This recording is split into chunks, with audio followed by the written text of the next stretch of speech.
Bismillahirrahmanirrahim. Assalamualaikum warahmatullahi wabarakatuh.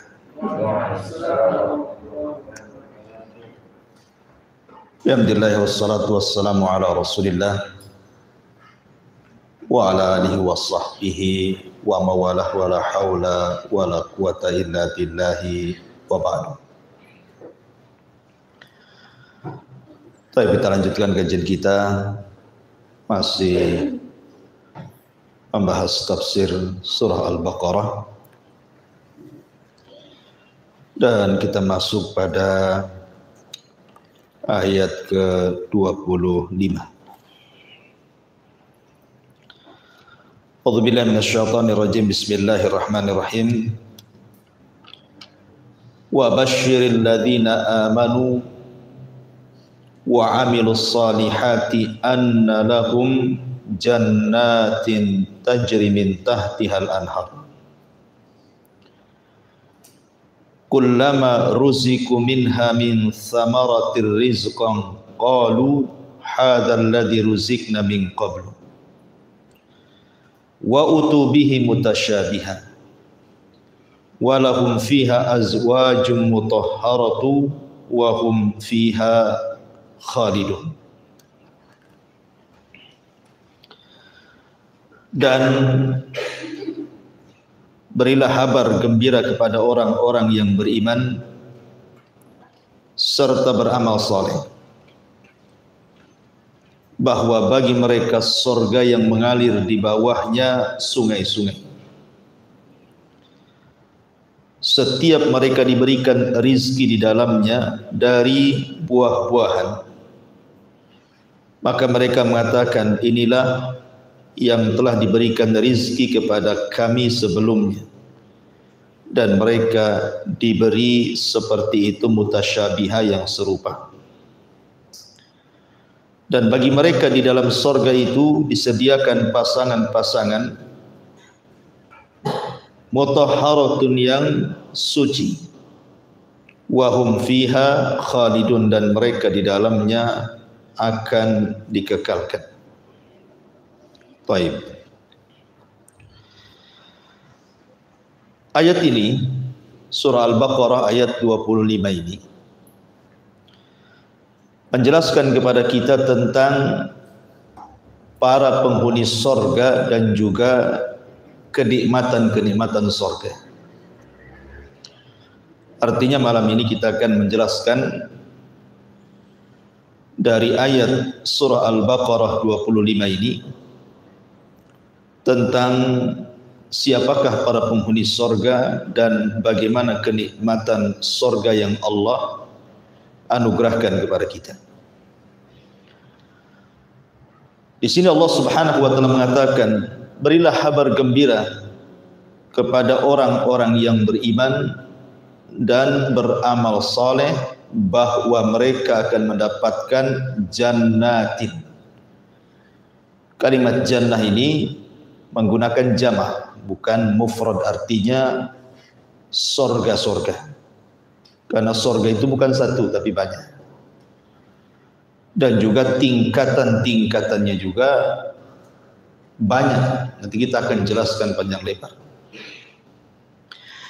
Ma'asyiral muslimin wal muslimat rahimani wa rahimakumullah. Ada 20 amal saleh yang disebutkan oleh para ulama, di mana 20 amal-amal saleh yang setiap hari bisa kita lakukan adalah penyebab orang bisa dimasukkan ke dalam surga. Singkat saja, yang pertama birrul walidain, berbuat baik kepada orang tua, dan ini pintu masuk surga paling cepat. Seorang anak yang berbuat baik kepada kedua orang tuanya. Yang kedua, imatatul adza min tariqin nas, berusaha untuk membuang hal-hal yang bisa mengganggu dari lalu lalang manusia di jalan. Dan itu Disebutkan dalam sebuah hadis bahwa Nabi melihat ada seorang laki-laki yang berpindah-pindah tempat di sorga. Kemudian sahabat bertanya, hebat sekali orang itu. Maka Nabi SAW menyebutkan amalannya. Kata Nabi SAW, fi syajaratin qata'aha min dhahri thariq, hanya karena memangkas batang pohon yang menjulur ke jalan, kanat tu'dhin nas, di mana batang pohon itu pengganggu manusia. Hanya itu amalannya. Tetapi di surga dia punya banyak tempat.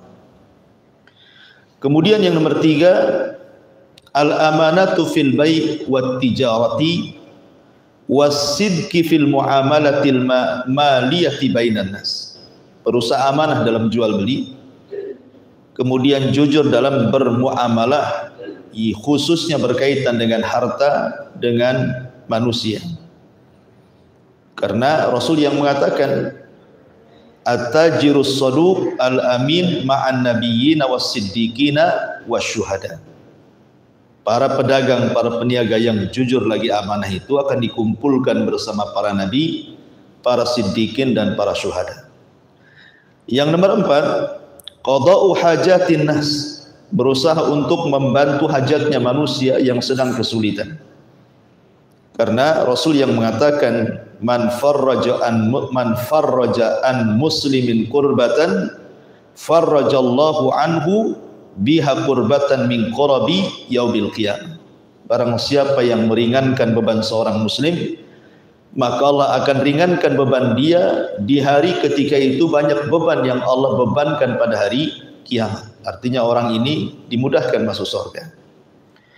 Kemudian yang nomor 5, at-tarafu anil mujadalati wa kadmul ghaidi, berusaha untuk menghindari perdebatan dan sabar untuk tidak mudah marah. Karena Nabi SAW yang mengatakan bahwa orang-orang ini akan disediakan satu rumah di surga bagi orang yang dia berusaha untuk tidak melakukan perdebatan walaupun dia di pihak yang benar. Kemudian nomor 6, as-salatu ala waqtiha, berusaha untuk salat tepat waktu. Dan itu berdasarkan hadis yang sahih bahwa ini amalan terbaik dan bisa memasukkan ke dalam surga. Yang nomor 7, zikrullahi azza wa jalla, berusaha berzikir kepada Allah azza wa jalla dengan memperbanyak tasbih, tahmid, tahlil dan begitu seterusnya. Kemudian yang nomor 8, al-muhafadhatu 'alal adiyati wal awrat ats-tsabitati fi sunnah, berusaha untuk menjaga doa-doa dan wirid-wirid yang memang sudah dianjurkan dalam sunnah. Kemudian yang nomor 9, talabul ilmi wa ta'limuhu linnas, belajar seperti malam ini kita belajar. Kemudian setelah itu kita ajarkan ilmu yang kita dapat kepada manusia, karena jalan yang paling singkat menuju surga itu adalah ilmu. Man salaka tariqan yaltamisu fihi ilman sahhalallahu bihi tariqan ilal jannah. Jadi barang siapa yang meniti berjalan di sebuah ilmu, maka Allah mudahkan jalannya menuju surga. Artinya talabul ilmi itu jalan singkat menuju surga. Kemudian yang nomor 10, silatul arham, berusaha untuk bersilaturahim dengan kerabat. Kemudian nomor 11, kafalatul yatim, berusaha untuk mengkafil anak yatim. Karena Rasul yang mengatakan, saya bersama anak yatim di sorga seperti ini. Kemudian merapatkan jari tengah dan telunjuknya. Kemudian yang nomor 12, qiyamul lail, berusaha untuk salat malam. Kemudian yang nomor 13, as-sadaqah, berusaha untuk bersedekah, dan sebaik-baik sedekah adalah sadaqatus sir, sedekah yang tidak ditampakkan. Kemudian yang nomor 14, tajdidut taubah, memperbaharui taubat. Senantiasa setiap hari kita istighfar. Makanya Rasul aja tidak kurang 100 kali istighfar setiap harinya. Kemudian yang nomor 15, ihsanul wudu, berusaha memperbaiki wudu dan juga mentajdid, memperbaharui wudu. Walaupun sudah punya wudu, umpamanya mau sholat wudu lagi gitu ya. Kemudian juga berusaha melaksanakan sunnah rakaatai al-wudu, 2 rakaat wudu sebagaimana hadis Bilal ketika sandalnya terdengar di sorga oleh Rasul. Kemudian ditanya apa amalan Bilal, maka Bilal mengatakan karena dia tidak pernah meninggalkan wudu dan 2 rakaat sunnah wudu. Kemudian yang nomor 16, as-salatu alal amwat, berusaha untuk melaksanakan fardu kifayah, salat kepada orang yang sudah meninggal, wattiba'u al-janaiz, mengiringi jenazahnya sampai ke kuburan, karena pahalanya besar kan gitu ya. Kalau hanya sekedar salat saja dapat 1 qirat, kalau sampai menguburkan dapat 2 qirat. Artinya 1 qirat itu sebesar gunung Uhud, berarti 2 qirat 2 gunung Uhud. Kemudian yang ke-17, al-ihsan ilal jiran, berusaha untuk baik kepada tetangga. Karena ada hadis yang mengatakan ketika Rasul ditanya tentang wanita yang rajin sholat malam, rajin puasa sunnah, rajin sedekah, rajin berbuat baik, tapi lisannya tidak baik sama tetangganya.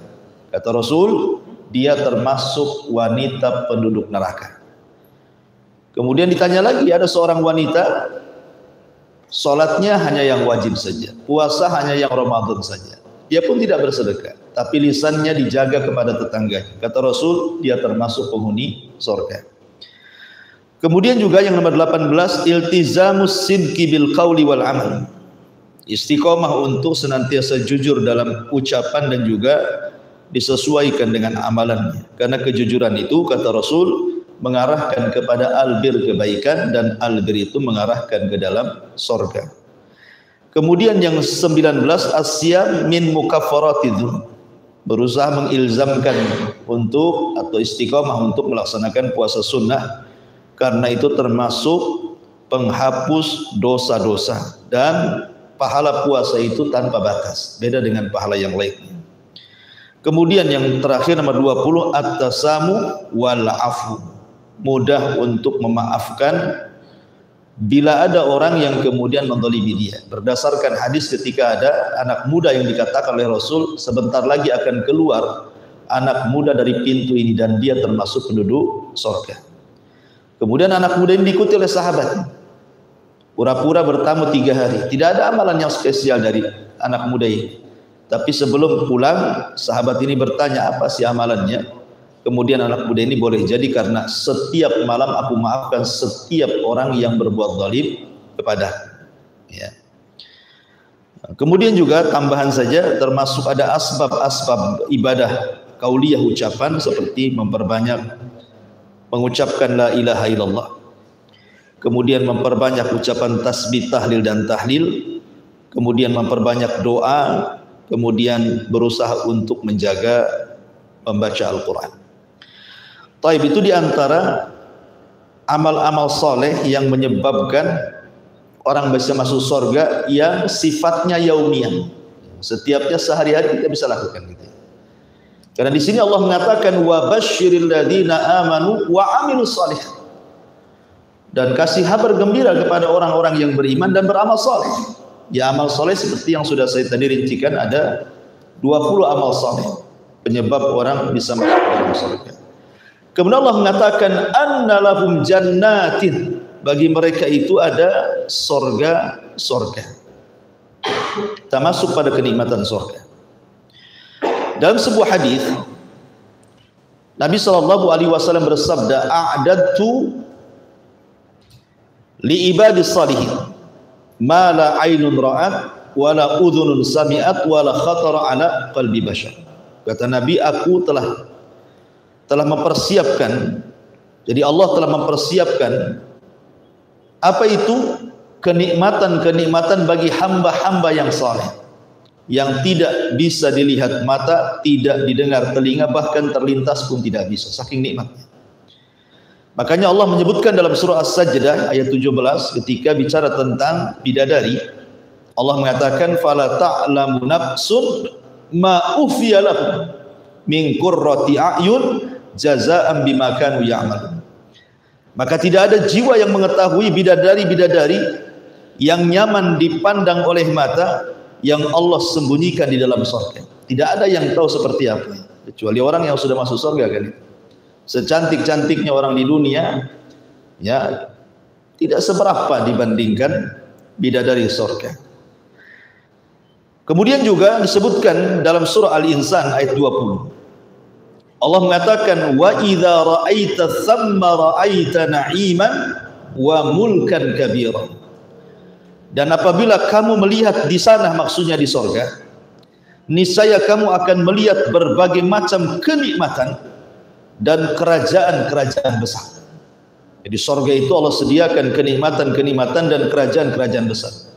Al-Imam Al-Qurtubi rahimahullahu taala ketika memberikan catatan kepada ayat ini, apa kata dia? Lamma kanatil muluk talbasu fid dunya al-asawira wattijan ja'alallahu dzalika li ahlil jannah wa laysa ahadun min ahlil jannah illa wa fi yadihi thalathatu aswiratin siwarun min dhahabin wa siwarun min fiddatin wa siwarun min lu'lu'in.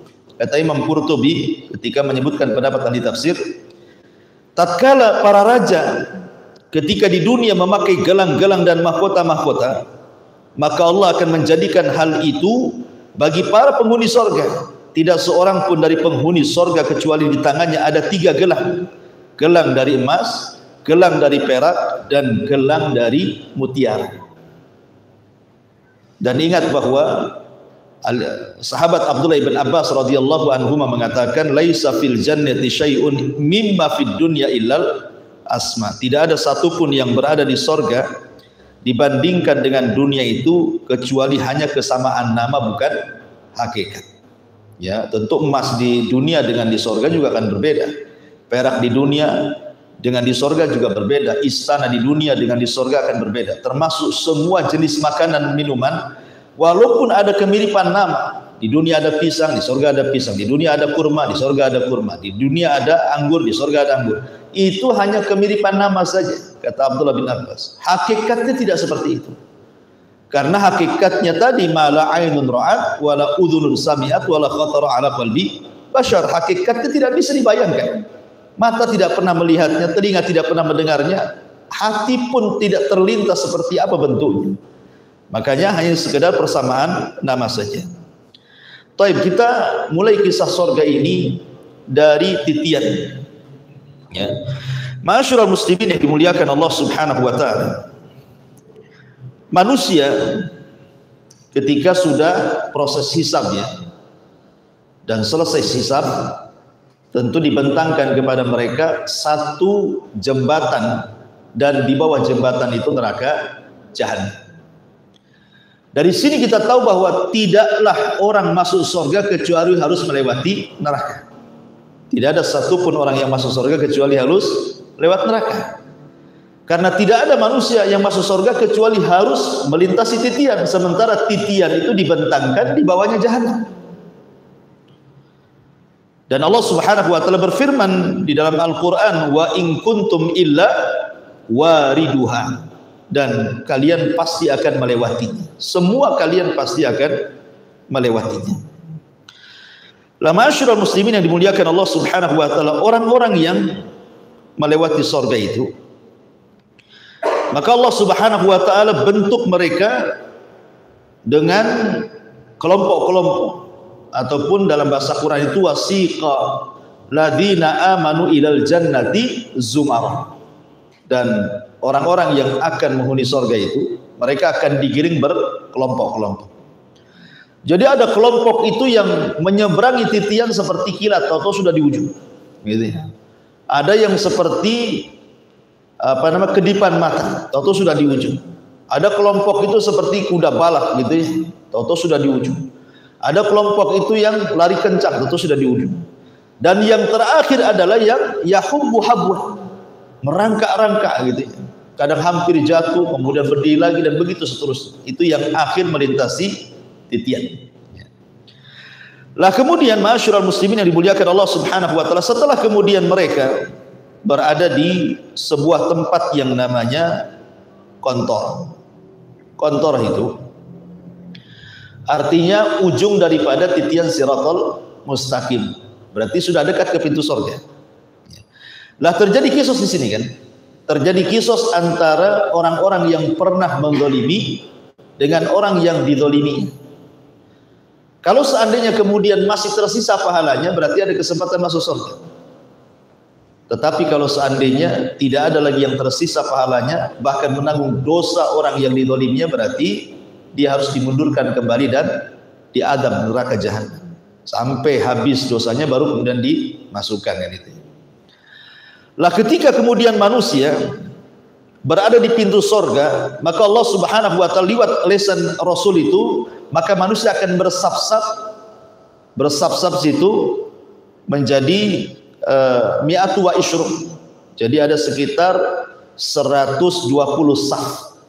Ya, di pintu-pintu sorga itu dibuat 120 saf ke belakang, kayak orang sholat begitu, ada saf-saf. Ya tentu saf yang paling depan adalah ulul azmi minar rusul. Mereka adalah para ulul azmi. Nuh gitu ya, Ibrahim, Musa, Isa, Musa dan Rasul kita tentunya. Kemudian di bawahnya minan nabiyyin, para nabi. Kemudian siddiqin, orang-orang yang jujur. Kemudian syuhada. Kemudian orang-orang saleh. Ya. Dan tentu yang paling depan adalah umat Rasul. Karena yang paling pertama masuk surga juga nabi, kemudian disusul dengan umatnya. Makanya Rasul mengatakan, walaupun kami umat yang terakhir, tetapi justru yang awal-awal masuk surga, ya kan? Anda tahu antum di saf keberapa gitu. Itu kalau ada di situ. Ya mudah-mudahan kita berharap ada di situ. Ma'asyiral muslimin yang dimuliakan Allah Azza wa Jalla, ketika itu mereka kan tidak bisa masuk surga. Kenapa? Karena pintu-pintunya kan tertutup. Akhirnya kemudian Nabi SAW yang maju ke depan, kemudian mengutuk pintu surga. Kemudian malaikat Ridwan penjaga surga mengatakan, man, siapakah? Kata Nabi SAW, ana Muhammad, saya adalah Muhammad. Tawadhu, tidak menyebutkan title, tidak menyebutkan saya Rasul, saya Nabi, saya ulul azmi, tidak. Artinya Rasul mengajarkan kerendah dirian. Dan itu perlu dicontoh gitu ya, karena di zaman sekarang ini kalau punya titel, kadang-kadang namanya gak disebut, titelnya disebutkan itu. Kenalkan saya RT, kenalkan saya RW, gitu kan. Kadang-kadang ya, sombongnya dulu. Artinya bahwa Nabi SAW ditanya, Muhammad, oh kata Ridwan, aku diperintah Allah tidak boleh membuka pintu sorga kecuali engkau yang minta. Maka semua pintu sorga dibuka yang 8 itu. Manusia sedang bersaf-saf berjubel-jubel di pintu sorga, tidak bisa masuk. Karena hanya Nabi yang bisa membuka pintu sorga kan? Nah disinilah kemudian setiap pintu sorga itu, ingat pintu sorga itu luas, disebutkan dalam hadis gitu ya, jaraknya itu. Jadi penyeru-penyeru itu sudah berada di pintu-pintu sorga, malaikat-malaikat itu sudah ada di pintu-pintu sorga. Kemudian mereka akan memanggil sesuai dengan apa yang di dunia dia biasakan dalam ibadah. Artinya kalau dia biasa sholat, maka akan dipanggil dari pintu sholat. Dan itu akan disebutkan satu persatu namanya. Ya, fulan ahli sholat, masuk dari pintu sholat. Fulan ahli sedekah, maka akan dipanggil dari pintu sedekah. Fulan ahli puasa, maka akan dipanggil dari pintu Rayyan. Jadi manusia akan digolongkan, zumara, dikelompok-kelompokkan sesuai dengan keahlian. Makanya ketika Imam Malik rahimahullahu ta'ala menjawab kritikan dari Abdullah ibn Abdul Aziz al-Umari, kan pernah saya ceritakan, ketika disoroti ibadahnya Imam Malik yang kurang, maksudnya ibadah sunnahnya, karena sibuk mengajarkan hadis gitu ya, dikritik sama Abdullah ibn Abdul Aziz al-Umari agar Imam Malik lebih menggiatkan lagi kepada sholat-sholat sunnah, puasa-puasa sunnah, pokoknya diimbangkan antara ilmu dan amal sunnah itu. Tapi jawaban Imam Malik menohok gitu ya. Dia ngirim surat kepada Abdul Aziz ibn al-Umari, karena Abdullah ibn Abdul Aziz al-Umari ini bukan seorang alim, maksudnya bukan sekelas Imam Malik, bukan seorang ahli hadis besar, tidak. Dia hanya ahli ibadah. Memang ibadahnya luar biasa. Ibadah wajibnya, ibadah sunnahnya itu terkenal seorang abid dia. Jadi Imam Malik rahimahullah ta'ala mengatakan, innallaha qad qasama al-arzaq, qad qasama al-a'mal kama qasama al-arzaq, katanya. Kata Imam Malik, wahai Abdullah ibn Abdul Aziz al-Umari, bahwa Allah sudah membagi-bagi amal manusia itu sebagaimana Allah sudah membagi rizki kepada manusia. Manusia saja rizkinya beda-beda kan itu. Ada yang jadi dokter, ada yang jadi pilot, ada yang jadi tukang, ada yang jadi gojek, ada yang jadi menteri, ada yang jadi RT, macam orang rizki itu kan. Di dunia saja rizki bermacam-macam. Lah amal soleh juga sama. Terkadang ada orang yang dilebihkan dari puasanya. Makanya Imam Malik meneruskan farubba saimin, farubba rajulin yuftah lahu saum walam yuftah lahu sadaqah, kata beliau. Boleh jadi orang itu dibukakan pintu puasa tapi pintu sedekah dia enggak dibuka. Kalau puasa rajin, suruh sedekah agak malas gitu maksudnya. Kalau suruh sholat malam luar biasa, suruh puasa pulang udah lapar. Jadi orang itu enggak sama semuanya kata Imam Malik, karena orang itu diberikan karunia masing-masing. Ya, makanya kenapa pintu sorga pun dibuat demikian. Karena ada orang yang kemudian dilebihkan dari sholatnya, ada orang yang dilebihkan dari sedekahnya, ada yang dilebihkan dari tobatnya, ada orang yang dilebihkan dari jihadnya, dan begitu seterusnya. Makanya pintu sorga dibentuk masing-masing kelebihan dari ibadah di dunia. Makanya nanti masing-masing dipanggil. Tetapi adakah kemudian orang yang dipanggil dari semua pintu? Ada. Siapa? Abu Bakar. Abu Bakar Siddiq radhiyallahu anhu akan dipanggil dari semua pintu. Apakah hanya Abu Bakar? Tidak. Ada beberapa orang seperti wanita yang melaksanakan 4 kewajiban. Kata Nabi SAW, "Idza shallatil mar'atu khamsaha wa shamat syahraha wa hafizat farjaha wa ata'at ba'laha qila laha udkhulil jannah min ayyi abwabis samaniyah syi'ti." Gitu. Kata Nabi SAW, apabila seorang wanita menjalankan sholat, menjaga sholat wajibnya, menjaga puasa Ramadannya, menjaga kemaluan dan kehormatannya, kemudian taat kepada suaminya, maka dia akan dipanggil dari 8 pintu sorga sesuai dengan wanita itu kehendaki. Jadi ada beberapa amalan yang bisa orang itu dipanggil dari semua pintu sorga. Ma'asyiral muslimin yang dimuliakan Allah Subhanahu wa ta'ala, sebelum saya lanjut kepada kenikmatan di dalam sorga, sorga itu digambarkan di dalam Al-Quranul Karim dengan beberapa nama. Ada kemudian dalam Quran itu sorga disebut Darussalam, tempat keselamatan. Kenapa? Karena di sorga itu tidak ada yang membahayakan. Karena orang masuk sorga itu betul-betul akan selamat. Selamat lisannya, tidak mencaci, tidak memaki.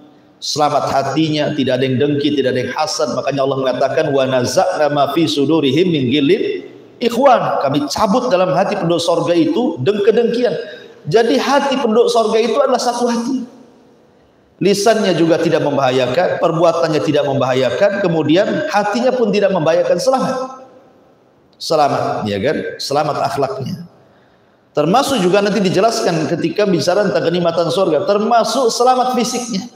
Penduduk sorga tidak meludah, penduduk sorga tidak kencing, penduduk sorga tidak berak, penduduk sorga tidak mengeluarkan dahak, bahkan tidak mengeluarkan mani, madi, wadi, dan begitu seterusnya.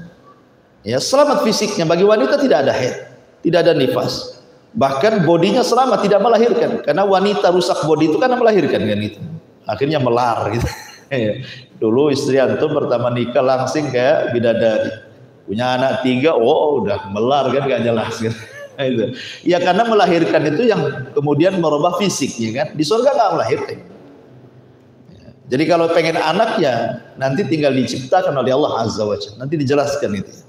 Ya, intinya bahwa surga itu Darussalam, tempat selamat. Orang masuk surga selamat. Makanya salam pertama malaikat ketika kita masuk surga, apa kata malaikat? Salamun alaikum bima sabartum fa ni'ma uqbadar. Keselamatan bagi kalian.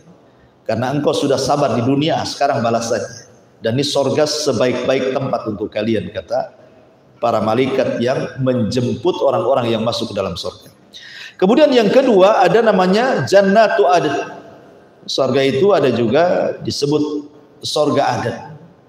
Sehingga ada yang kemudian penulis ya yang berusaha untuk mencari tahu tentang surga yang pernah ditempati oleh Nabi Adam. Sebenarnya surga yang pernah ditempati Nabi Adam itu ada di langit atau ada di bumi? Ada yang berpendapat bahwa sorga yang ditempati Nabi Adam itu adanya di Yaman, di Aden saja. Tetapi pendapat yang kuat tidak. Sorga yang ditempati Nabi Adam ya di langit saja. Itu pula sorga yang akan ditempati oleh seluruh anak turunannya. Dan itu yang kuat berdasarkan nas Al-Quran dan juga sunnah-sunnah Nabi SAW. Adapun berdasarkan nas Al-Quran, karena Allah mengatakan di dalam Al-Quran itu Adam suruh turun. Adam suruh turunkan, ihbitu minha jami'ah, turun kalian semuanya, kata Allah. Yang namanya turun dari atas ke bawah lah kan gitu. Kalau surga Aden itu maksudnya di Aden Yaman, ya, saya pernah ke Aden, tidak ada bekas-bekas surganya, minimal ada bekas-bekasnya kan itu. Jadi intinya bahwa surga Aden di sini bukan surga Aden yang ada di negeri Yaman, Aden yang ada di langit sana. Kemudian juga Al-Quran mengistilahkan Darun Naim. Naim diambil dari fa'il, artinya kenikmatan yang bertambah. Naim itu artinya kenikmatan yang banyak dan bertambah. Karena di surga itu kenikmatannya bertambah. Pamannya walaupun sama-sama minum nih, hari ini minum susu, besok minum susu. Susu rasa besok itu berbeda dengan rasa sekarang. Susu rasa lusa itu berbeda dengan susu kemarin. Ya, jadi makin hari makin lezat. Begitu juga buah-buahan. Pemain sekarang kita makan buah nih, ada 3 buah anggur. Kita makan buah anggur pertama, ya lezat sekali. Kemudian setelah itu ambil buah anggur yang kedua, lebih lezat lagi. Kemudian yang ketiga lebih lezat lagi, gitu maksudnya. Dia akan bertambah kenikmatannya. Setiap hari akan bertambah. Makanya disebut Daru An-Naim. Kemudian juga disebut Darul Maqam. Dar al-Maqam, tempat makam, kedudukan yang sangat mulia. Dan di surga makom yang paling tinggi adalah makom Nabi SAW. Ya, makanya disebutkan makomam mahmudah. Allah mengatakan dalam setiap doa azan gimana? Allahumma rabba hadhihi da'wati tama wassalatil qa'imah ati Muhammadanil wasilata wal fadilah wa ba'athu maqaman mahmudah. Jadi makom yang paling tertinggi adalah makom mahmud. Tempat yang paling terpuji, dan itu adalah tempat yang paling tinggi khusus untuk Rasul kita Muhammad SAW. Kemudian di kiri kanannya ada disebut maqam al-wasilah dan maqam al-fadilah. Ati Muhammadanil wasilah wal fadilah. Berarti ada 2 maqam di sini. Setelah maqam mahmudah paling tinggi, di bawahnya ada 2 maqam. Maqam wasilah itu diberikan kepada istri Fir'aun, namanya Asiyah bintu Muzahim. Kemudian maqam mahmudah diberikan kepada ibunda Isa bin Maryam, Maryam bintu Imran. Dan 2 wanita ini keduanya akan menjadi istri Nabi SAW di surga. Maka bahasanya wa ati Muhammadanil wasilata wal fadilah. Berikan kepada Muhammad itu wasilah, maksudnya Asiyah bintu Muzahim, wal fadilah maksudnya Maryam bintu Imran. Jadi 4 wanita terbaik akan jadi keluarga Nabi. Kita tahu bahwa kamula minan nisa kathir, kamula minar rijal kathirun, walam yakmul minan nisa illa arba, kan itu ya. Laki-laki sempurna itu banyak, tapi perempuan yang sempurna tidak ada kecuali 4. 1 Asiyah bintu Muzahim, 2 Maryam bintu Imran, 3 Khadijah bintu Khuwailid, dan yang terakhir putri Rasul Fatimah bintu Muhammadin SAW. Semua akan jadi keluarga Nabi. Asiyah akan dipersunting Nabi di sorga, Maryam akan dipersunting Nabi di sorga, Khadijah ya sudah jelas istrinya, ya kan? Fatimah sudah jelas-jelas anaknya akan berkumpul. Jadi makom yang paling tinggi. Kemudian setelah itu makomnya ulul azmi dan begitu seterusnya. Karena sorga itu saya ulangi bertingkat-tingkat. Kemudian juga yang nomor 5, sorga itu disebut juga Dar al-Khuldi, tempat di mana orang dikekalkan di dalam. Makanya tidak benar buku yang diterbitkan oleh siapa saya lupa namanya. Buku itu judulnya ternyata sorga dan neraka tidak kekal. Kita katakan keduanya kekal. Berdasarkan nas Quran dan hadis Nabi SAW, kekal selamanya. Tentu kekekalan sorga akan berbeda dengan kekekalan Allah. Karena sorga itu awalnya tidak ada, diciptakan baru ada. Ya kan, kalau Allah sebelumnya tidak didahului dengan ketidakadaan, Allah itu akan senantiasa ada. Dan kekalnya sorga itu karena Allah yang berkehendak. Artinya kekalnya sorga tergantung kepada kehendak Allah. Jadi tidak sama kekalnya Allah dengan kekal sorga. Tapi yang jelas Allah berkehendak sorga itu dikekalkan, maka disebut darul khuldi. Kemudian ada disebut jannatul ma'wa, ya, tempat kembali. Artinya tempat kembali kita bukan di bumi. Ma'wa itu tempat kembali kita, ya. Jangan sampai kemudian kita jadikan dunia ini tempat kembali kita, sehingga menghabiskan seluruh energi kita, harta kita, tenaga kita hanya untuk membangun istana di bumi. Percuma, ya kan? Kalau orang kemudian membangun istananya di bumi dengan membeli istana yang megah, kendaraan yang mewah, tanah yang luas, dan begitu seterusnya, nanti juga akan ditinggal. Betapa banyak orang-orang kaya setelah numpuk kekayaannya kemudian meninggal, kekayaannya direbutan ahli warisnya, kan? Karena memang dunia itu bukan tempat kembali. Makanya Nabi SAW mengatakan kepada Abdullah ibn Umar radhiyallahu anhu, kun fid dunya ka'annaka gharib aw birus sabil. Abdullah ibn Umar, jadilah di dunia ini seperti orang asing yang hanya lewat sesaat, ataupun jadikan dunia ini tempat persinggahan saja, singgah saja sebentar, nanti akan jalan lagi, ya kan? Karena memang tempat kita bukan di dunia tetapi di sorga. Makanya ada istilah sabda Nabi yang mengatakan man ahabba liqa Allah ahabballahu liqa'ah wa man kariha liqa Allah karihallahu liqa'ah. Barang siapa yang cinta berjumpa dengan Allah, Allah cinta berjumpa dengan dia. Siapa yang benci berjumpa dengan Allah, Allah pun benci berjumpa dengan dia. Apa maksudnya?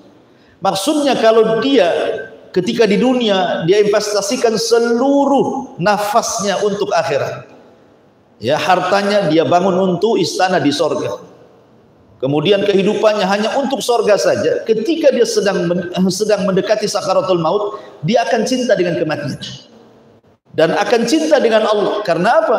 Dia ingin segera menempati sorga yang selama ini dibangunnya di dunia, sehingga dia cinta berjumpa dengan Allah dan Allah pun cinta berjumpa dengan dia. Tapi kalau seluruh kekayaannya, seluruh waktunya dia investasikan di dunia, ketika hendak meninggal berat dia, sehingga dia benci berjumpa dengan Allah karena tahu akhirnya neraka. Makanya Allah benci juga berjumpa dengan dia.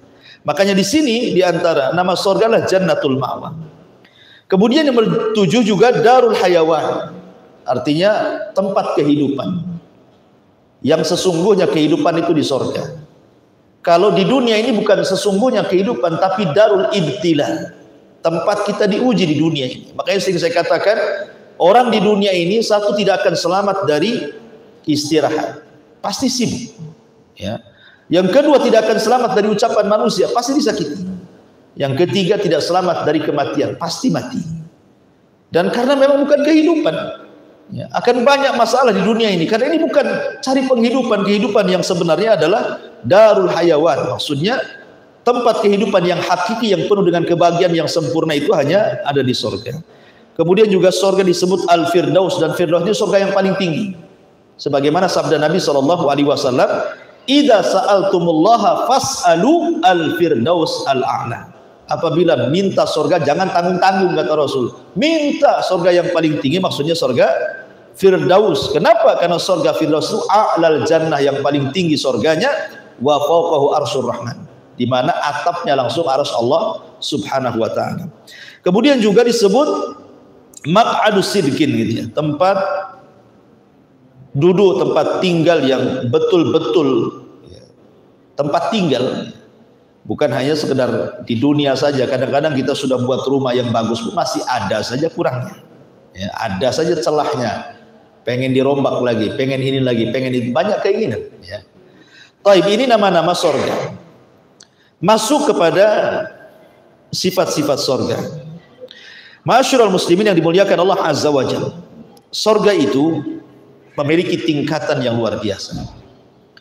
Sebagian para ulama mengatakan bahwa tingkatan di surga itu sebanyak huruf dalam Al-Quran. Sebagian lagi mengatakan bahwa tingkatan di surga itu sebanyak ayat dalam Al-Quran. 6.500 kurang lebih ayat dalam Al-Quran. Ya, ada yang mengatakan sebanyak huruf dalam Quran berarti banyak, gitu ya. Ada yang mengatakan sebanyak ayat dalam Al-Quran. Dan ini berdalil dengan sabda Nabi SAW ketika Allah berfirman kepada penduduk surga, Iqra, bacalah Quran. Menunjukkan bahwa Quran itu bukan dibaca di dunia saja, sampai ke surga disuruh baca. Iqra, baca Quran. Wartaq, naik, pilih tingkatanmu di surga, suruh naik kita, ya. Karena penduduk surga itu bisa terbang. Ya, kalau di dunia kan Superman aja bisa terbang, itu pun settingan kan itu. Kalau di sorga itu memang bisa terbang orang. Makanya disuruh iltak nyari ke atas. Kan tingkatan kan sorga itu darajat, makin tinggi makin indah. Kalau neraka makin bau makin jahat gitu ya. Jadi suruh naik, suruh terbang ke atas. Ya, sebagian lama mengatakan dikasih rop-rop. Rop-rop itu kasih sayap di belakang, terbang ke atas. Ya kan? Kemudian disuruh mencari tingkatannya di sorga. Kemudian kata Nabi SAW, warattil, tetapi tartilkan bacaanmu, jangan tergesa-gesa. Warattil kama kunta turattil fid dunya.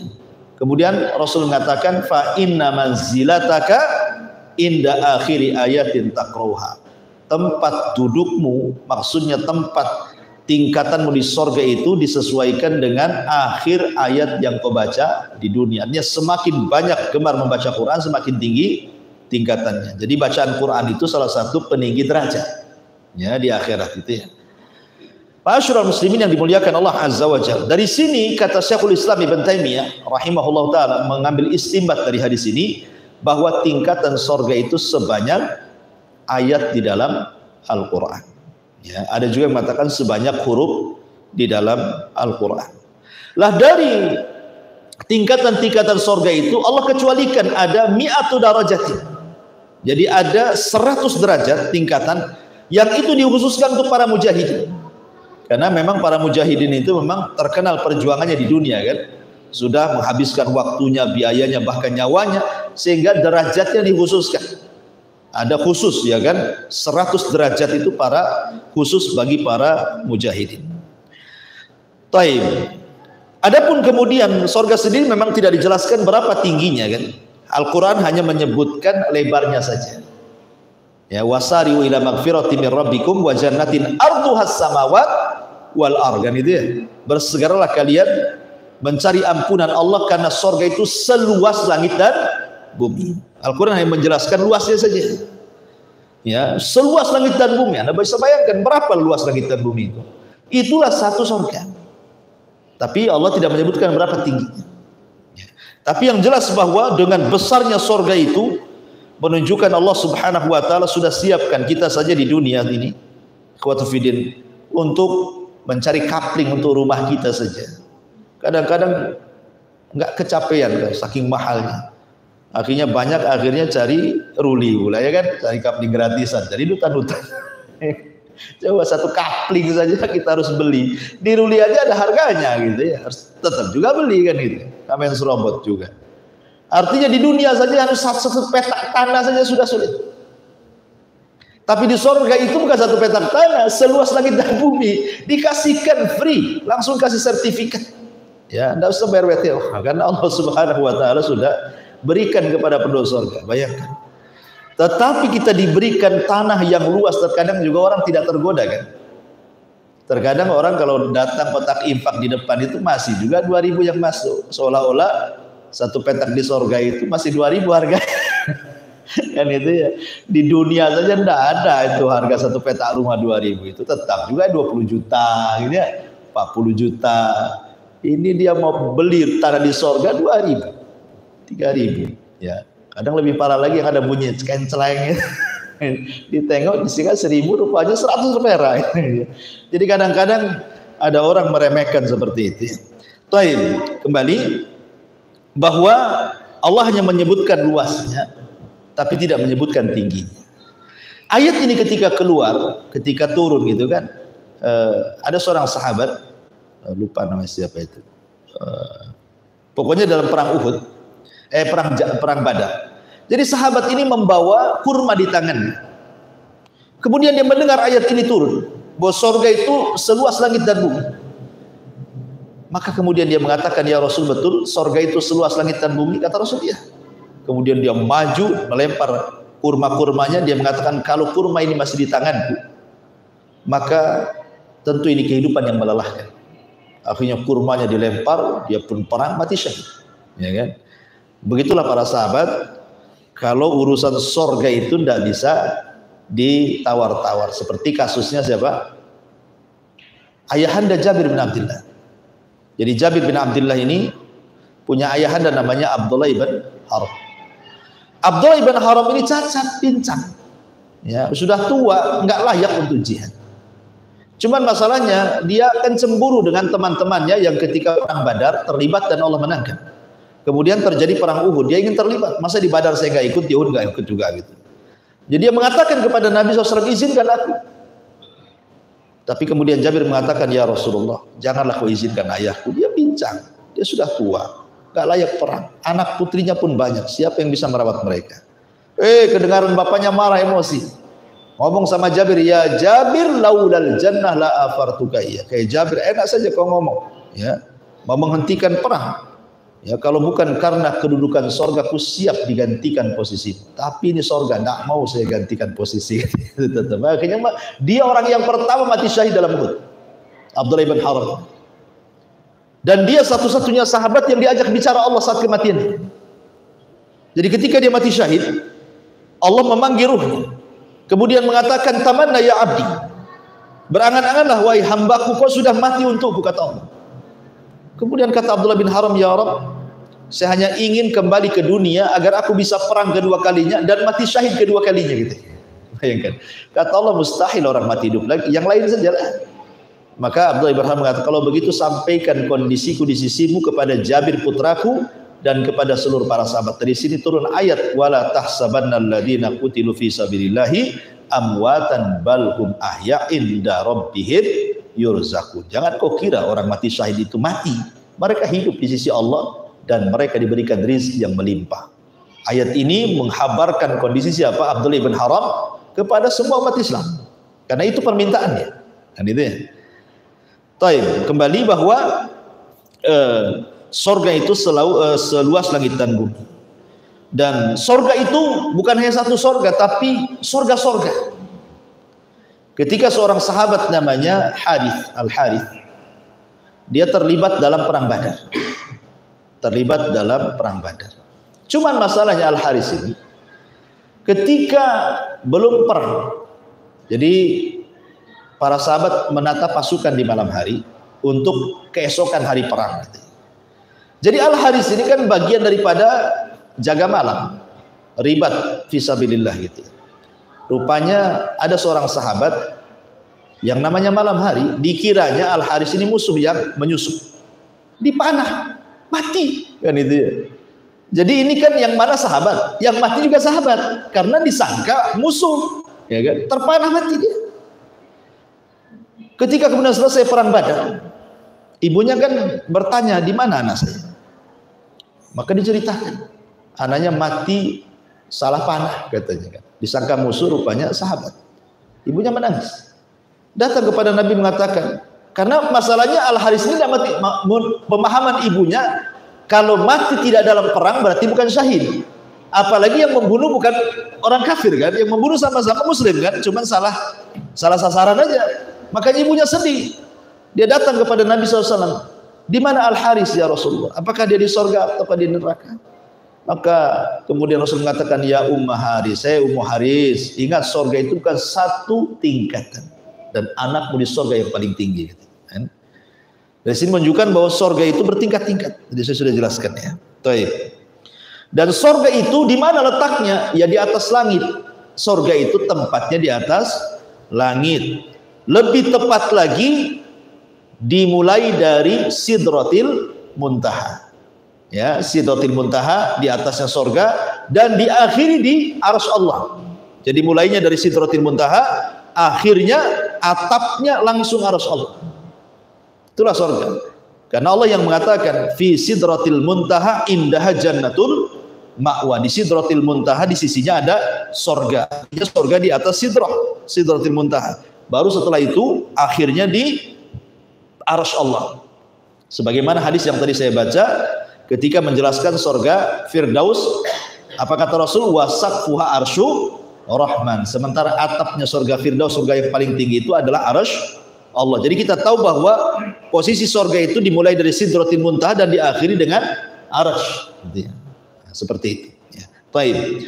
Masyarul muslimin yang dimuliakan Allah Subhanahu wa taala. Adapun para penghuni sorga, Nabi Shallallahu Alaihi Wasallam bersabda dalam sebuah hadis yang dikeluarkan Imam Bukhari dari sahabat Abdullah bin Mas'ud radhiyallahu anhu.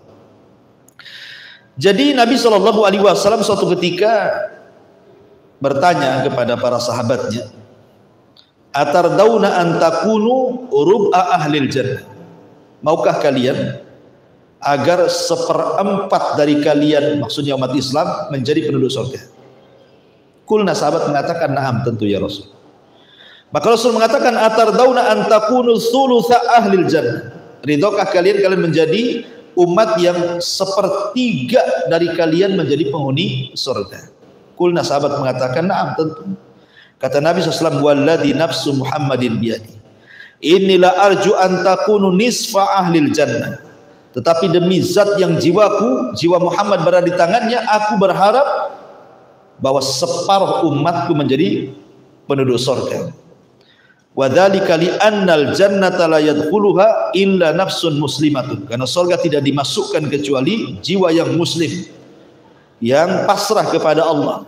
Wa ma antum fi ahli syirki, dan kalian bukan termasuk ahli syirik. Dalam riwayat bahwa penghuni surga dari kalangan umat Rasul itu bukan separuh, tapi 2/3, sulusai, 2/3 umat Rasul. Berarti 1/3-nya bukan, tidak termasuk kan? Artinya kan dari sini menunjukkan bahwa penghuni surga kebanyakan umat Islam, karena 2/3-nya masuk surga. Ya, luar biasa ya. Dan yang pertama masuk Nabi SAW, kemudian disusul oleh umatnya. Taib, ketika orang pertama masuk surga,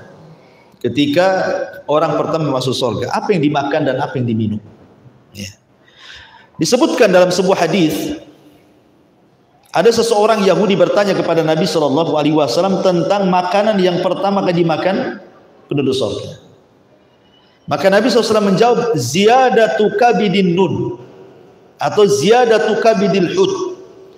Maka Nabi SAW mengatakan yang pertama kali dimakan penduduk surga adalah ziyadah kabidin nun, hatinya ikan paus. Yang pertama kali dimakan oleh penduduk surga. Kemudian ditanya lagi, fama ghada'uhu ala ithriha, setelah memakan hatinya ikan paus, kemudian makanan selanjutnya apa yang dimakan? Maka Nabi SAW kemudian menjawab, akan disembelihkan yunharu lahum surul jannah, akan disembelihkan untuk mereka sapi-sapi surga, alladhi ya'kulu min atrafiha, yang mereka makan dari ujung-ujungnya saja, yang lezat-lezatnya saja. Itu makanan kedua. Pertama makanan hati ikan paus, ya kan? Ada sih yang berusaha untuk mencari hikmahnya. Ya walaupun sebenarnya kita tidak perlu mencari hikmah, karena apa yang disabdakan Rasul selama hadis sahih kan samina wa ta'ah. Nah, kita cukup mendengar saja dan taat, ya kan? Nggak perlu membantah. Kenapa mesti hati ikan paus? Kenapa nggak pecel lele saja umpamanya kan? Ya, memang begitu sabdanya. Tapi ada yang kemudian mencari hikmah. Ya, kenapa? Karena hati ikan paus itu memiliki faedah untuk menghilangkan keletihan yang selama ini penduduk surga itu sudah letih di padang mahsyar dengan perjalanan yang melelahkan, adanya hisab, mizan, macam-macam. Ya, belum lagi ketitian, belum lagi berjubel di pintu surga, lelah mereka. Maka sebagai jamunya untuk menghilangkan kelelahan itu memakan hati ikan paus. Ya, ada yang mencari hikmah seperti itu, tapi kan bagi kita diketahui hikmah atau tidak selama hadis ini saya samina saja kan itu ya. Kemudian yang kedua, setelah makan hati ikan paus baru diberikan kepada mereka surul jannah, daging sapi surga. Nah, jangan antum samakan ya sapi dunia dengan sapi surga. Kemudian ditanya lagi, fama syarabuhum alaihi, setelah mereka makan kabidil hud, makan dulu gitu ya, kemudian daging sapi baru minum ya. Dan dalam kesehatan kan gitu juga kan, habis makan kan jangan minum kan, nah, setengah jam baru minum, nah, kan itu dalam kesehatan itu. Karena di sini juga begitu kan, makan dulu baru kemudian minum kan, nah, jadi minumnya itu ada jeda. Fama syarabuhum alaihi, lalu apa minuman mereka? Maka Rasul mengatakan min ainin tusamma salsabilah. Kata Nabi SAW, maka minuman yang pertama kali diminum penduduk surga adalah diambil dari mata air salsabila. Jadi minumannya namanya salsabila, yang mengatakan air jahe. Ya, wedang jahe bahasa kitanya ya kan. Tapi kan wedang jahe di sini kan beda dengan wedang jahe di sana kan itu ya.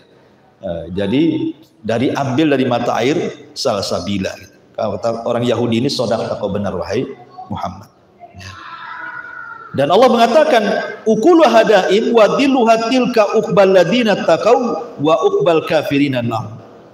Dan buahnya tak henti-henti dengan naungannya, demikian pula itulah tempat kesudahan bagi orang-orang yang bertakwa. Taib ya.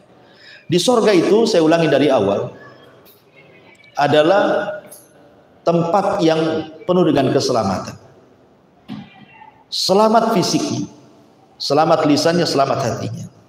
Dari Jabir bin Abdullah radhiyallahu anhu, Nabi SAW bersabda, "Inna ahlal jannati ya'kuluna fiha wa yashrabun, wala yatfulun, wala yabulun, wala yataghawwatun, wala yamtakhitun."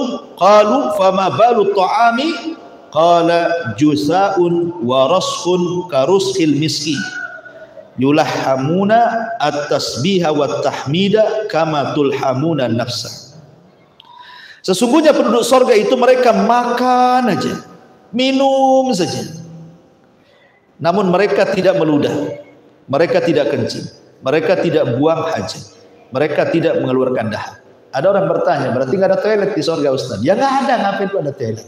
Oh nggak buang hajat, nggak kencing, apa yang dibuatkan toilet? Di sorga itu tidak ada kamar mandi, tidak ada toilet, ya kan? Dan tidak pernah mandi juga.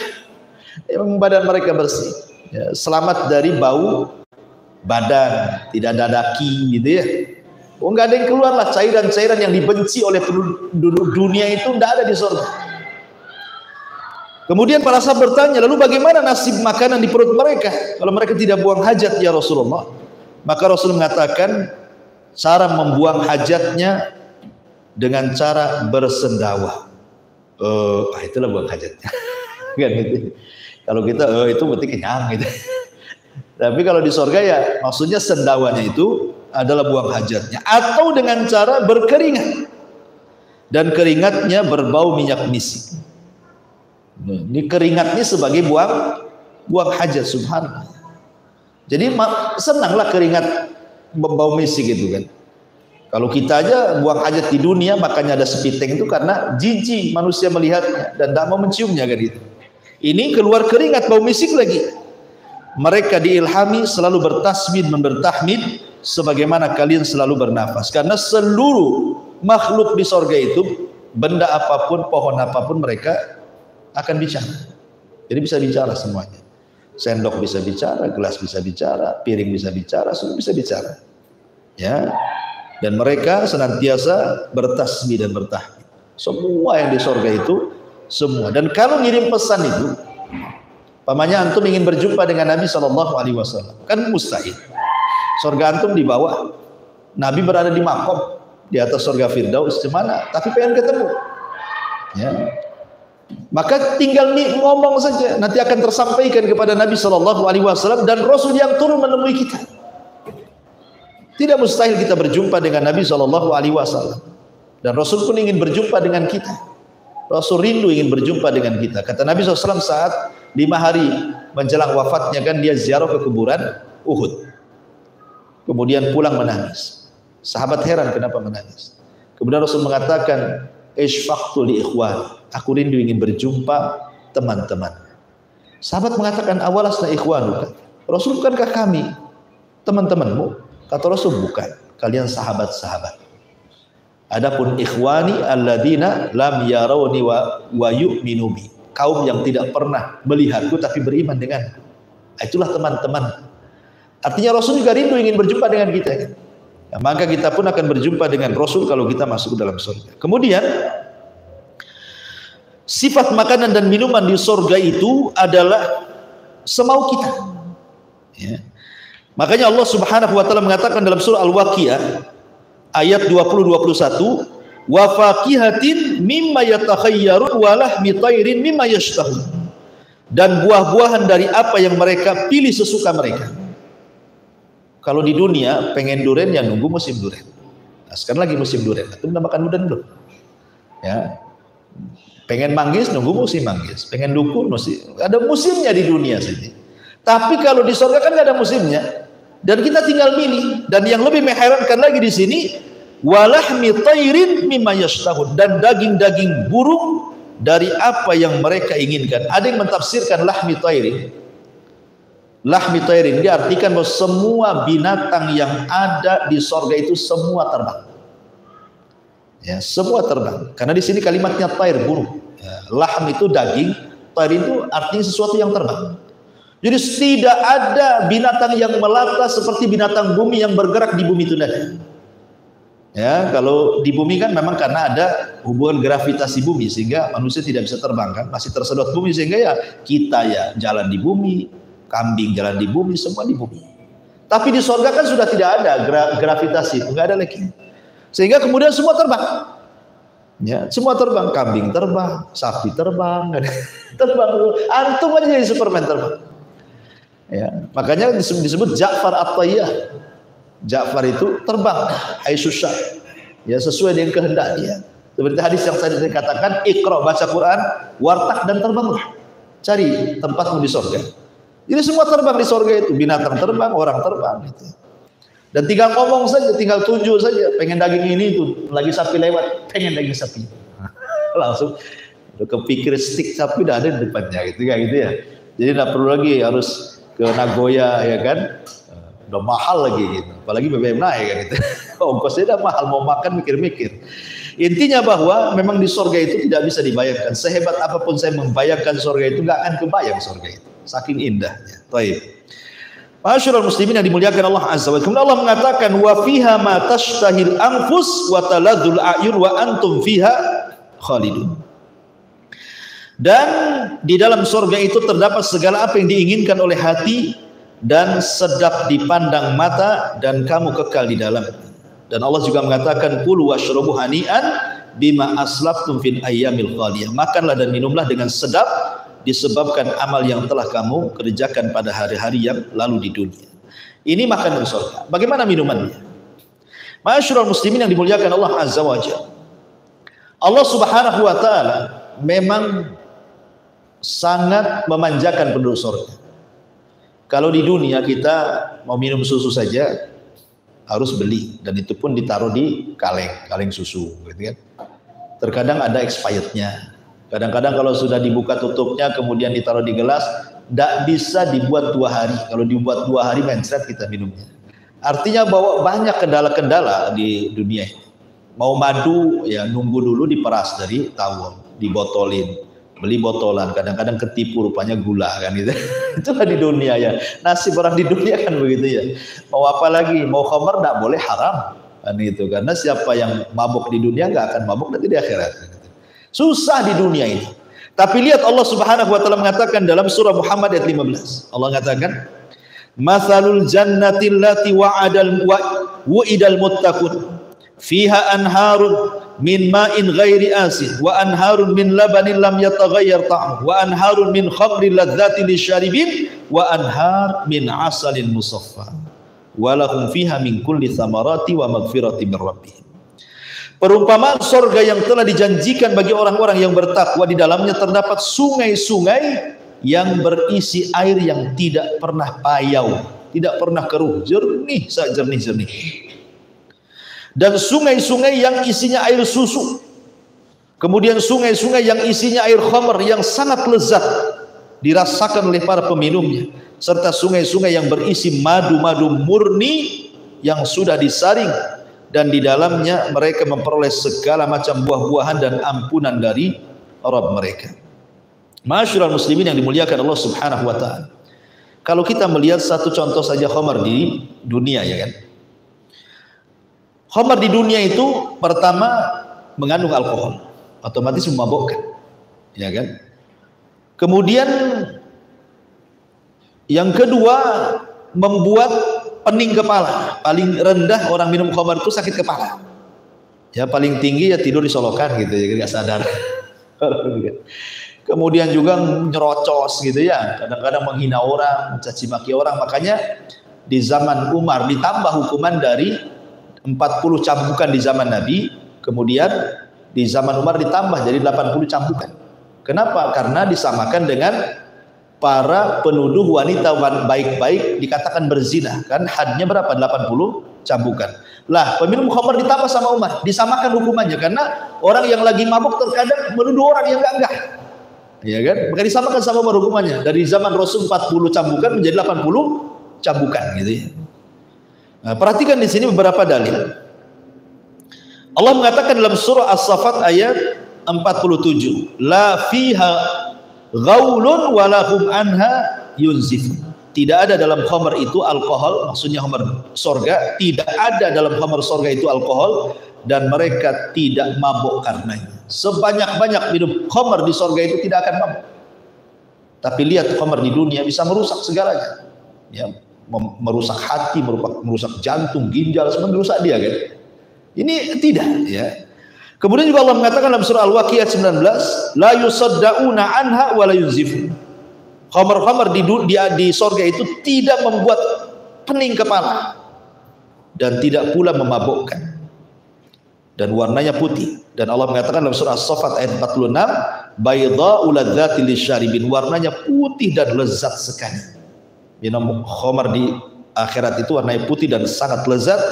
Dan juga Allah mengatakan dalam ayat yang lain, dalam sebuah hadis yang dikeluarkan oleh Ibnu Katsir dalam tafsirnya, lam ta'surha ar-rijalu bi aqdamiha.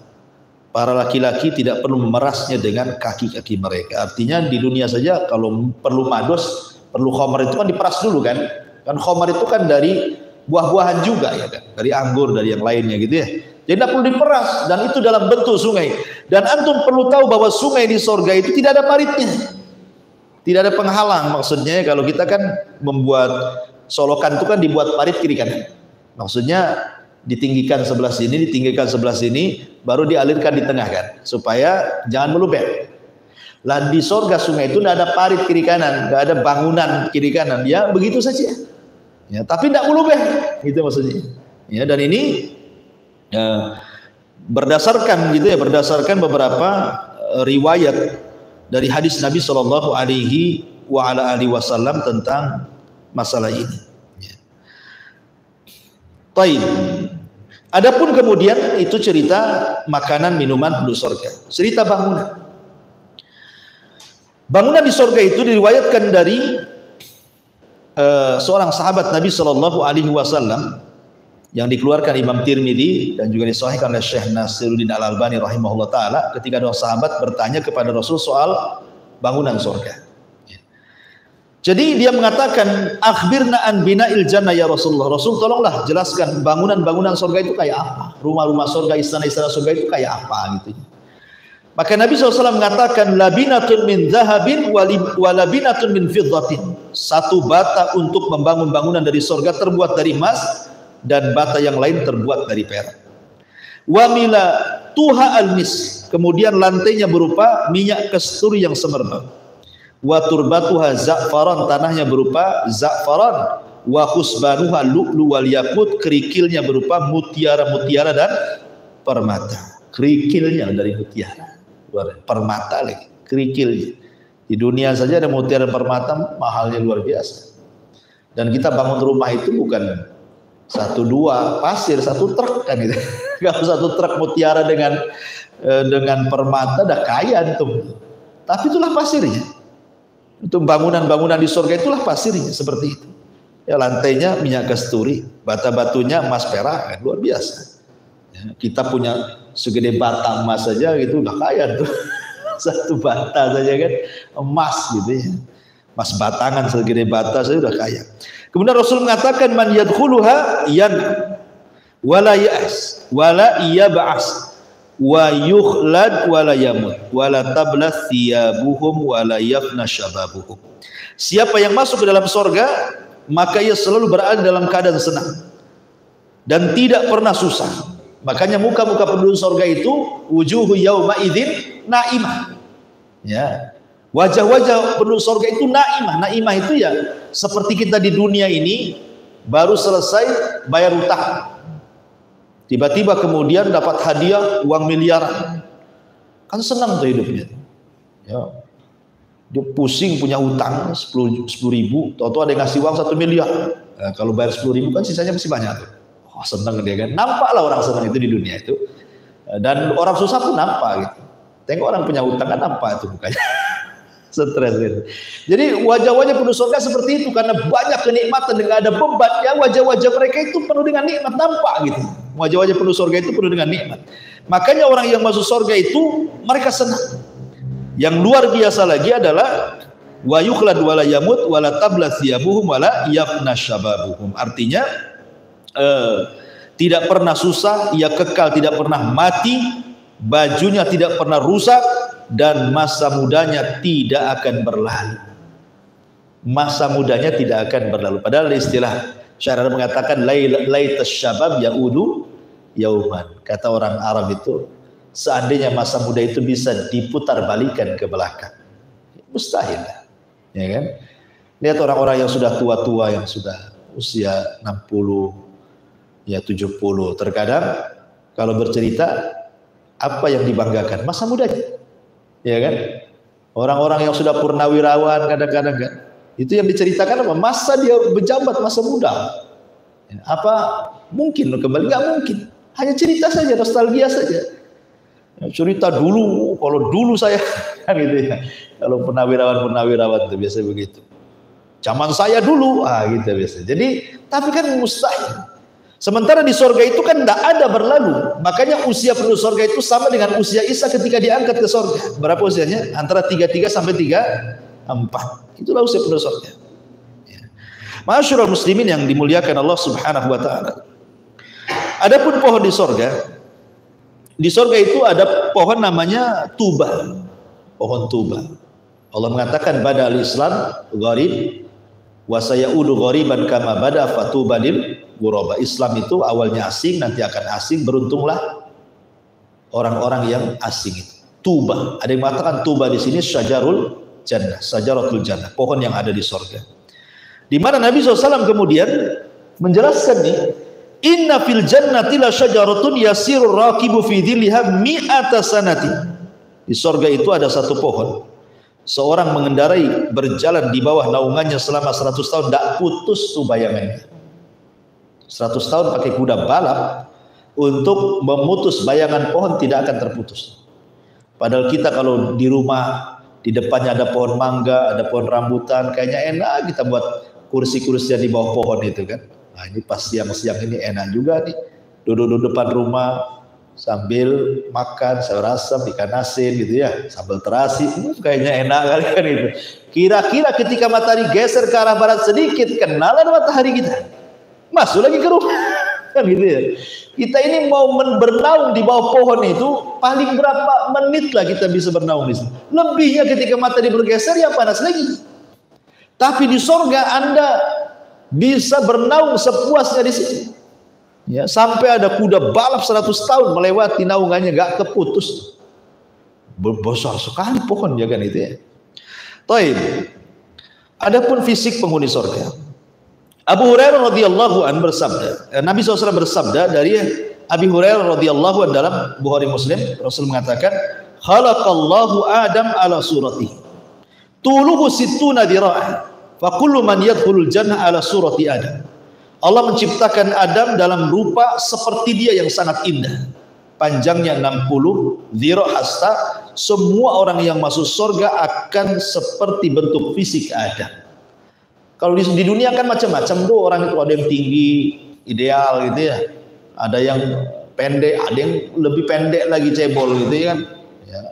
Terkadang menjadi hinaan orang. Fisik orang tuh kadang-kadang menjadi hinaan orang kan di dunia ini. Gara-gara tinggi dibilang si tawil, si tinggi gitu. Gara-gara pendek dibilang si cebol gitu. Gara-gara gendut dibilang si gedrum. Nah, macam-macam di dunia ini. Salah, fisik aja harus dijaga, kalau nggak dijaga dihina orang.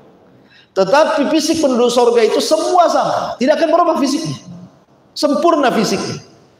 Karena ingat bahwa Nabi SAW mengatakan, yuhsyaru ma baina sakti ila syaikhil fani yaumal qiyamah fi khalqi Adam wa qalbi Ayyub wa husni Yusuf murdan mukahhalid. Ya, bagaimana Rasul menggambarkan nih bentuk penduduk sorga. Mereka dibangkitkan di usia antara bayi dan manusia tua di hari kiamat sama dengan bentuk Adam. Artinya tidak ada anak dan tidak ada orang tua, semua sama seperti Adam. Dan Adam itu orang tampan. Ya. Kemudian Rasul mengatakan hatinya sama dengan Ayub dan tampannya sama dengan Yusuf. Penduduk sorga itu hatinya sama dengan Ayub. Hati Ayub itu seperti apa? Sabar. Dicaci maki orang diam saja. Itu hati Ayub. Makanya kalau seandainya kita bicara tentang sabar itu, sabarlah seperti sabar Ayub. Nah, itu istilah saja. Nggak mungkin kamu sabar seperti Ayub. Tetapi karena kalau cerita tentang Imam Sabirin, imamnya orang-orang yang ingin sabar, nah itulah Ayub orangnya. Ayub itu nabi yang paling sabar. 18 tahun dia diuji oleh Allah Subhanahu wa taala dengan berbagai macam kefakiran, penyakit, meninggalnya anak-anak, tetapi tidak pernah mengeluh satu kalimat pun kepada Allah Azza wa Jalla. Luar biasa. Hari ini kita lihat pemerintah baru akan menaikkan BBM, baru akan, belum ya, walaupun setelahnya dinaikkan, tapi baru akan saja sudah macam-macam kan ngomong. Itu tidak hendak membela pemerintah atau enggak, maksudnya baru akan dapat penguatan. Wow, udah kebayang tuh masa depan tuh. Wah, ini kalau BBM naik nih, ini pasti naik, itu pasti naik. Udah ngeluh duluan kan gitu. Padahal belum kejadian, setelah kejadian makin ngeluh lagi. Ya, karena tidak sabar tadi. Ya, jadi terkadang seperti itu. Jadi di surga tidak ada hati-hati yang seperti itu. Kenapa? Karena terpenuhi ekonominya. Ya, kalau di dunia ngeluh karena tidak terpenuhi ekonomi, makanya ngeluh kan itu ya. Di surga terpenuhi semuanya. Ya. Jadi apa lagi mau berbuat jahat apa lagi? Semua sudah ada. Ya. Makanya salah satu kemudian kalau mengurangi kejahatan ya harus ekonominya harus mapan kan itu. Walaupun tak jarang juga yang berbuat jahat pula yang mapan-mapan ekonomi pula lebih parah gitu ya. Intinya bahwa di sini bahwa hati mereka sama dengan Ayub dan ketampanan mereka seperti Yusuf. Bayangkan kita cerita Nabi Yusuf ketika emak-emak yang ada di Mesir itu meledek Zulaiha, Zulaiha katanya, masa tergoda dengan budaknya, malu-maluin saja katanya. Kata Zulaiha, dia tak tahu budakku seperti apa katanya. Aku undang mereka semua. Akhirnya diundang istri si pejabat yang ngomel-ngomel itu, yang biasa mama kan begitu ya, ngerumpi. Diundang, kasih buah-buahan, kasih pisau. Nah, setelah mereka pegang pisau semuanya, kemudian mereka sedang iris buah-buahan semuanya, kata Zulaiha, wahai Yusuf, keluar kau kata. Keluar. Oh, dipandang semua sama mama pejabat itu. Apa kata mereka? Mahada illa malakun karim. Ini bukan manusia, ini malaikat katanya. Bayangkan mereka sampai membayangkan Nabi Yusuf ini bukan manusia, ini malaikat katanya. Ini bukan manusia, malaikat. Kemudian fakotok, nah bukan kotoa, pakai tas lagi, kotok. Nah, bahasa Quran itu beda. Kalau kotoa satu irisan, kalau kotok itu artinya beriris-iris. Fakotokna aidiyahunna, mereka mengiris-iris, bukan buah-buah, jarinya diiris-iris semuanya. Ya, jadi habis dan tidak terasa. Karena orang khusyuk itu kadang-kadang sakit pun tidak terasa. Tengok anak-anak main game itu, nggak makan seharian, nggak nongkrong, nggak terasa lapar itu. Jadi walaupun diurus nggak terasa karena saking khusyuknya melihat Yusuf gitu. Sampai dibilang malaikat. Coba bayangkan, baru tahu mak-mak ini kata Zulaiha, itulah Yusuf. Kenapa aku tergoda dengan dia? Akhirnya bapak-bapak pejabat takut istrinya terfitnah. Akhirnya mereka buat pasal karet, kita penjarakan saja Yusuf katanya. Akhirnya dipenjara lah Yusuf gara-gara itu kan. Nah, kembali bahwa intinya bahwa di sini bagaimana penduduk sorga itu setampan Yusuf, sehati Ayub, setinggi Adam. Luar biasa kan itu. Kemudian juga kesibukan penduduk sorga. Allah mengatakan dalam surah Yasin ayat 55, Inna ashabal jannah al-yawma fi syughulin faqih. Sungguhnya penduduk sorga itu di dalam kesibukan yang menyenangkan. Nabi SAW ya ditanya oleh para sahabat, wahai Rasul, apakah kami akan bertemu dengan istri kami kelak di sorga? Kata Rasul menjawab, innar rajula la yasilu fil yaumi ila mi'ati adra. Seorang laki-laki dalam sehari mampu berhubungan badan dengan 100 bidadari. Ya, antum aja kalau sudah berumur kan kadang-kadang nggak bisa setiap hari, 4 hari sekali kan itu. Kadang-kadang minum jamu dulu itu, ajar jahanam gitu. biar strong gitu kan. Di sorga satu hari loh, antum bergilir 100 bidadari. Bisa bayangkan, Allah berikan kekuatan. Dan ketika para ulama mentafsirkan surah Yasin 55, maksudnya perlu sorga itu fi syughulin fakihun, kesibukan yang menyenangkan itu artinya memecahkan keperawanan. Ya, jadi pecahkan keperawanan, tapi tidak pernah janda-janda gitu. Ya kalau habis perawannya pecah dibuat lagi perawan lagi. Makanya Allah mengatakan inna ansha'nahunna insha'an wa ja'alnahunna abkaran uruban atraba. Ketika ada nenek-nenek datang kepada Rasul, orang seperti saya ini bisa masuk surga enggak Rasul? Kata Rasul, enggak ada nenek-nenek di surga. Nenek ini pulang nangis. Dikira dia tidak masuk surga. Maka Rasul mengatakan bilang sama nenek itu, bukan nenek itu tak masuk surga, maksudnya di surga enggak ada nenek-nenek. Ya, karena semuanya akan jadi perawan usianya 33 sampai 34. Katakan kepadanya inna ansha'nahunna insha'an wa ja'alnahunna abqaran uruban atraba. Kami jadikan mereka perawan uruban atraba, usianya sama. Mau laki-laki perempuannya segitu. Enggak akan hilang masa muda. Kemudian kemah-kemah di surga, inna fil jannati khaymatun min lu'lu'in mujawwafatin arduha sittuna milan. Di surga ada kemah dari mutiara yang dilubangi, lebarnya 60 mil. Antum kalau mau honeymoon dengan istrimu, hangout atau apa istilahnya kan, harus bayarlah ke hotel kan. Kadang-kadang kalau mau ke hotel yang agak mahal, tak ada pula duit gitu. Terpaksa kelas melati. Ya sesuai dengan pesa lah kan itu. Tapi di surga disediakan fasilitas-fasilitas kamar disediain. Karena tahu sebenarnya surga itu dunia ini miniatur surga. Apa yang kita hajatkan, disenangkan di dunia itu disediakan di sana gitu. Apa sih kemauan kita? Mau rekreasi udah ada, ya. Nanti kita ceritakan bagaimana ada air yang mancur dari bawah, ada air yang curah dari atas, ada yang sungai, ada macam-macam. Itu kan tempat-tempat rekreasi manusia di dunia. Di surga ada semuanya, disediakan taman-tamannya, kebun-kebunnya, ya luar biasa gitu. Kemudian juga di antara pasar surga, di surga juga ada pasar. Anas bin Malik radhiyallahu an menyampaikan sabda Nabi sallallahu alaihi wasallam, "Inna fil jannati lasuqa ya'tunaha kulla jum'atin fatakhubburihus simali fatakhussu fi wujuhihim wa thiyabihim fayazdaduna husnan wa jamalan fayarji'una ila ahlihim wa qadizdadu husnan wa jamalan fayaqulu lahum ahluhum wallahi laqad izdastum ba'dana husnan wa jamala fayaquluna wa antum wallahi laqad izdastum ba'dana husnan wa jamala." Subhanallah, ya, dalam hadis Muslim, sungguh di surga itu ada pasar yang didatangi penghuninya surga setiap Jumat. Di dunia itu disebut hari Jumat, di surga disebut Yaumul Mazid, ya. Bertiuplah angin dari utara mengenai wajah dan pakaian mereka hingga mereka semakin indah dan tampan. Mereka pulang ke istri-istri mereka dalam keadaan telah bertambah indah dan tampannya. Keluarga mereka berkata, "Demi Allah, wahai suamiku, engkau semakin bertambah indah dan tampan." Para suami pun mengatakan kepada istri-istrinya, "Kalian pun semakin bertambah indah dan cantik." Artinya setiap Jumat atau disebut dengan Yaumul Majid di surga itu, ya, ada setiap Jumat itu untuk memperbaiki fisik manusia. Jadi setiap Jumat itu makin tampan, Jumat berikutnya tampan lagi, Jumat itu makin tampan, begitu maksudnya.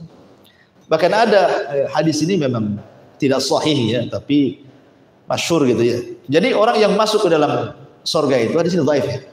Jadi orang ini masuk ke dalam pasar, ketika pulang itu, jadi di pasar itu banyak gambar-gambar. Mungkin kalau di dunia ini kalau antum masuk ke tukang cukur, kan ada itu gambarnya banyak kan. Mau gaya apa kamu? Ya, mau gaya apa? Mau gaya orang pang ini gitu. Mau gaya orang ini begini, semua ada. Jadi di pasar itu semua muka ada. Tinggal antum pilih pengen seperti itu. Nah, nanti berubah muka antum kayak gitu. Itu maksudnya. Itu tapi hadisnya lemah. Ya, tapi bisa juga terjadi, namanya di surga itu sesuatu yang mustahil jadi mungkin. Ya kan? Sesuatu yang mustahil jadi mungkin. Ya. Dan di surga itu bukan tempat orang jualan, bukan kayak di dunia gini ya, jam 8 buka ruko gitu. jam 5 tutup ruko. Nah, bukan, maksudnya hanya untuk berjumpa dengan teman-teman dia selama di dunia itu akan berjumpa di pasar itu kan sepekan mereka gak jumpa dengan kawannya. Jadi kalau ingin jumpa dengan kawan sepekan sekali datang ke pasar, ketemulah kawan-kawannya, nanti cerita. Antum yang ketemu di sini cerita, oh dulu kita ngaji sama Abu Mero, ingat nggak? Jadi diingatkan tuh kejadian peristiwa di bumi itu semua ingat itu. Nah, disitulah terkadang kemudian sebagian mereka tanya, mana kawan kita yang satu itu yang sama kita kesana kemari ngaji? Kata malaikat, di neraka. Oh, maka mereka sepakat teman-teman, ya Rabb la taqtamilu ladzatina hatta tukhrijahu minan nar. Ya Rabb, jangan kau sempurnakan kelezatan kami sampai kau keluarkan teman kami di surga dari neraka. Sampai mereka berikan syafaat kepada teman yang masuk neraka. Kalau memang masih layak berikan syafaat dan mereka meninggal tidak musyrik gitu ya. Jadi teman-teman yang baik di surga itu memberikan syafaat. Makanya Allah mengatakan kalau gitu kau pergi ke neraka ambil temanmu gitu. Jadi pasar itu juga untuk tempat berkumpulnya teman-teman seminggu sekali. Kadang-kadang mengingat nostalgia kita di bumi, teringat di pasar itu. Kemudian sebelum pulang disitulah ada angin yang merubah semua fisiknya. Ketika datang kepada istrinya, kaget istrinya, nggak kenal, kok makin tampan. Nah, suaminya bingung, kok kamu makin cantik gitu. Nah, coba sekali-kali antum bawa istri ke pasar gitu. Kira-kira makin cantik itu makin mengkerut. Kadang-kadang yang ditulis itu ya ditulis bawang ini semua. Pulang tuh udah ada pakaian jadinya. Gitu. Jadi yang tidak ditulis malah dibeli, yang ditulis pula tak dibeli. Suaminya makin mengkerut lah kan gitu. Dari sini ma'asyiral muslimin yang dimuliakan, betapa tingginya kenikmatan di surga itu, yazdad wa yazdad, artinya kenikmatan di surga itu bertambah dan bertambah dan begitu seterusnya. Ikhwan, udah 9:30 ya. Ini kalau di surga nggak habis-habis. Masih banyak pembahasan. Insyaallah kita kesempatan nih, banyak ada orang telepon dari tadi. Mungkin penting kayaknya. Ya mungkin sampai di sini dulu, tidak ada tanya jawab. Subhanallah bihamdika asyhadu an la ilaha illa anta astaghfiruka wa atubu ilaik. Allahu ta'ala alam. Assalamualaikum warahmatullahi wabarakatuh.